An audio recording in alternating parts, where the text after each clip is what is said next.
Sir, ഈ ഗാസയിൽ ഇപ്പോൾ ഇസ്രായേലും ഗാസയും തമ്മിലുള്ള യുദ്ധമൊക്കെ ഒരു പരിധിവരെ അവസാനിപ്പിച്ചു, അമേരിക്കയൊക്കെ ഇടപെട്ടു.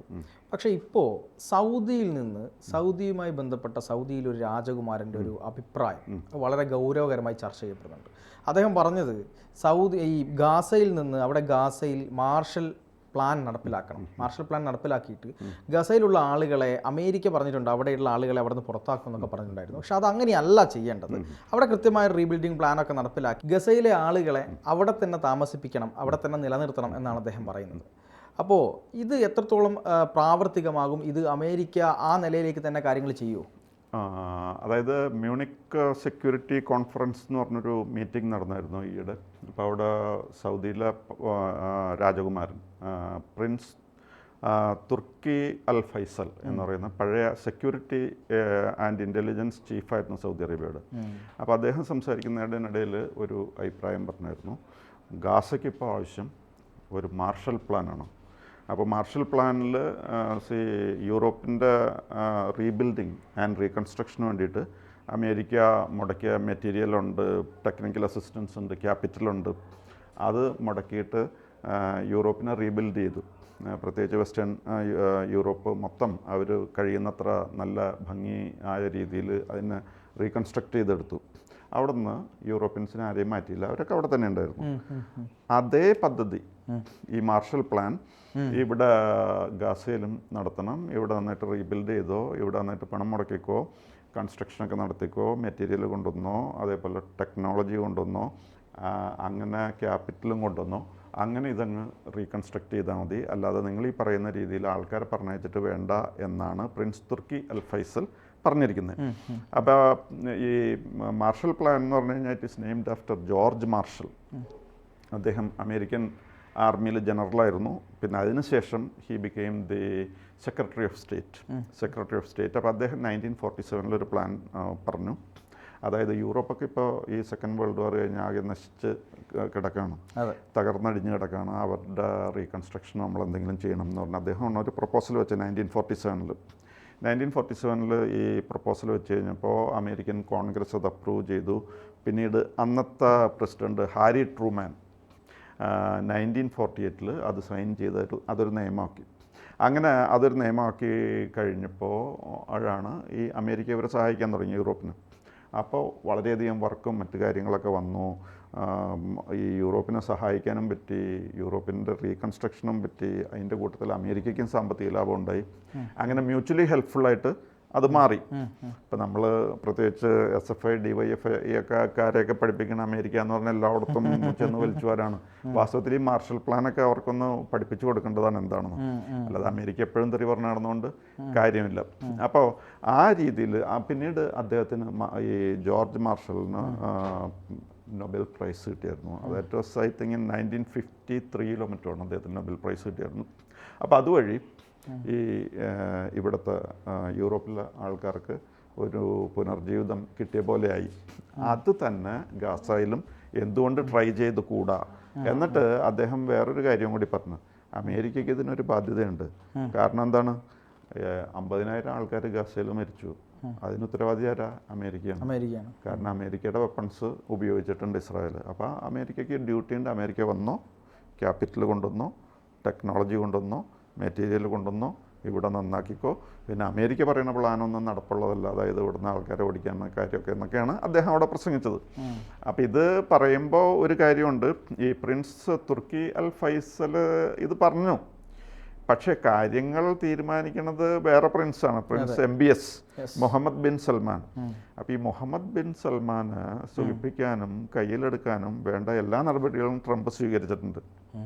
അതിലൊരു നടപടി, ഏറ്റവും ആദ്യം ട്രംപ് കാണാൻ പോകുന്നത് മുഹമ്മദ് ബിൻ സൽമാനാണ്. ഒരു ഫോറിൻ ലീഡറിനെ കാണാൻ പോകുന്നത്. ലോകത്തിൽ മറ്റാർക്കും കൊടുക്കാത്തൊരു പ്രിവിലേജാണ് കൊടുക്കുന്നത്. ആ പ്രിവിലേജ് എന്ന് പറഞ്ഞു കഴിഞ്ഞാൽ ആദ്യത്തെ റൂളർ അല്ലെങ്കിൽ ലീഡർ അല്ലെങ്കിൽ കിങ് എന്തോ ആയിക്കോട്ടെ, ആ ഒരു രാഷ്ട്രത്തലവൻ ആദ്യമായിട്ട് ട്രംപ് കാണാൻ പോകുന്നത് MBSനെയാണ്.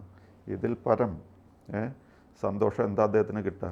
ഈ ഓഫർ വെച്ചപ്പോൾ തന്നെ ട്രംപ് പറഞ്ഞായിരുന്നു, കഴിഞ്ഞ പ്രാവശ്യം എന്തുണ്ടോ $500 ബില്യൺ ഒരു ഇടപാടൊക്കെ ഉണ്ടായിരുന്നു, അതുപോലെ എന്തെങ്കിലും ഇപ്പോൾ ഈ പ്രാവശ്യം നമുക്കാകാം എന്ന് പറഞ്ഞപ്പോഴേക്കും മുഹമ്മദ് ബിൻ സൽമാൻ 500 ബില്യൻ്റെ അല്ല 600 ബില്യൻ്റെ ഒരു ഇൻവെസ്റ്റ്മെൻറ്റ് പ്ലാൻ വെച്ചു. അപ്പോൾ ട്രംപിന് പിന്നെ സന്തോഷിക്കാൻ വേറെ ഒന്നും വേണ്ട. അതിൻ്റെ കൂട്ടത്തിൽ ഇപ്പോൾ ട്രംപ് ഈ മുഹമ്മദ് ബിൻ സൽമാനെ ഒന്നും കൂടി മഹാനാക്കാൻ പോവാണ്. ലോകത്തിലെ ഏറ്റവും വലിയ മഹാനാക്കാൻ തീരുമാനിച്ചിരിക്കുകയാണ്. ആ നടപടി എന്താണെന്ന് വെച്ച് കഴിഞ്ഞാൽ സൗദി അറേബ്യയിൽ വെച്ച് ട്രംപും പുടിനും കൂടി ചേർന്ന് അവിടെ വരുന്നു. അവർ യുക്രൈൻ പ്രശ്നം പരിഹരിക്കാനുള്ള ചർച്ചകൾ നടത്താൻ പോകുന്നു. അപ്പോൾ ഒന്ന് ആലോചിച്ച് നോക്കുക, സൂപ്പർ പവറാണ് അവിടെ വരുന്നത് മുഹമ്മദ് ബിൻ സൽമാൻ്റെ അടുത്ത്. രണ്ട് ലോക നേതാക്കൾ വന്ന് കൂടുന്നു.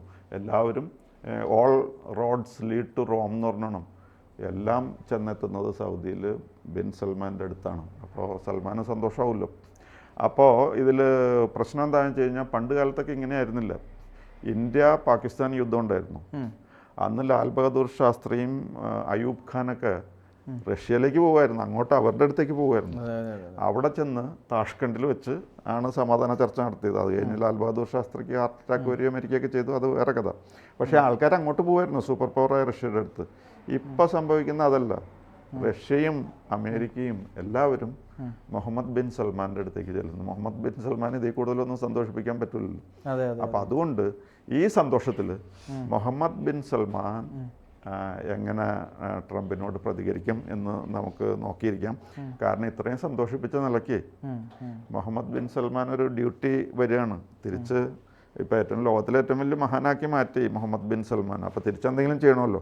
അമേരിക്ക പറയുന്നത് കേൾക്കേണ്ടി വരും, എന്തെങ്കിലുമൊക്കെ ചെയ്യേണ്ടി വരും എന്നുള്ളൊരു കണ്ടീഷനാണ്. പക്ഷേ ഞാനൊരു സംശയം ചോദിച്ചോട്ടെ, ഈ പറയുന്നത് പോലെ ഇവിടെ ഗസയിൽ ഇത്തരത്തിലൊരു തീരുമാനം എടുക്കരുത് എന്നൊക്കെ പറയുമ്പോഴും അമേരിക്കയ്ക്ക് വേണമെങ്കിൽ ഇതൊക്കെ തള്ളിക്കൊണ്ട് അവിടെ ഒരു കൃത്യമായ തീരുമാനം എടുത്താൽ അതിനെ എതിർക്കാൻ എന്തെങ്കിലും കഴിയുമോ? അല്ലെങ്കിൽ ഈ പറയുന്ന ആളുകൾക്ക് കഴിയുമോ, സാധിക്കുമോ? അവർക്ക് അതിനുള്ള സൈനിക ശക്തിയൊന്നും ഇല്ല. പിന്നെ ഈ എന്തായാലും എല്ലാ അറബികളും കൂടി ഒരുമിച്ചൊരു അഭിപ്രായം പറയുമ്പോൾ അതിനെ ഡിഫൈ ചെയ്യാനൊരു ബുദ്ധിമുട്ടുണ്ടല്ലോ. ഫെബ്രുവരി 20 അവരുടെ റിയാദിലൊരു മീറ്റിംഗ് നടക്കുന്നുണ്ട്. നമ്മുടെ Egypt, Jordan, Qatar, UAE, kingdom of Saudi Arabia ഇവരെല്ലാവരും കൂടി ചേർന്ന് ഉള്ളൊരു മീറ്റിംഗ് നടക്കുന്നുണ്ട്. അപ്പോൾ ആ മീറ്റിങ്ങിൽ എന്തെങ്കിലും ഒരു ഓൾട്ടർനേറ്റീവ് പ്ലാൻ ഉരുത്തിരിഞ്ഞ് വരും എന്നാണ് പ്രതീക്ഷിക്കുന്നത്. അതിൽ തന്നെ UAE അമേരിക്ക അധികം കുറ്റം പറയുന്നില്ല. UAE അതായത് ഈ ആൾക്കാരെ മറ്റ് രാജ്യങ്ങളിലേക്ക് മാറ്റണം എന്നുള്ളതിനെ പറ്റി UAE അധികം കുറ്റം പറയുന്നില്ല. പിന്നെ ജോർഡൻ വാസ് ഹെൽപ്ലെസ്. അവിടെ ചെന്ന് ട്രംപിൻ്റെ അടുത്ത് അവിടുത്തെ അബ്ദുള്ള II രാജാവോടെ ഇരിക്കുമ്പോൾ അദ്ദേഹം വളരെ വിഷമിച്ച് വേർത്തൊക്കെയാണ് സംസാരിച്ചത്. ഒന്നും എതിർത്ത് പറഞ്ഞില്ല. പിന്നെ കൊണ്ടുപോകണമെന്ന് പറഞ്ഞു കഴിഞ്ഞപ്പോൾ ഞങ്ങൾ കൊണ്ടുപോകാമെന്ന് പറഞ്ഞു. പക്ഷേ 20 ലക്ഷം ആൾക്കാരല്ല അദ്ദേഹം ഏറ്റത്, 2000 ആൾക്കാർ. അത് ക്യാൻസർ രോഗികളും അതേപോലെയുള്ള രോഗികളും ഞങ്ങൾ കൊണ്ടുപോയിക്കൊള്ളാമെന്നാണ് പറയണത്. അപ്പം എന്ന് പറഞ്ഞാൽ നോ എന്ന് പറയുന്നത് എതിർക്കണില്ല എന്നുള്ള അർത്ഥത്തിൽ.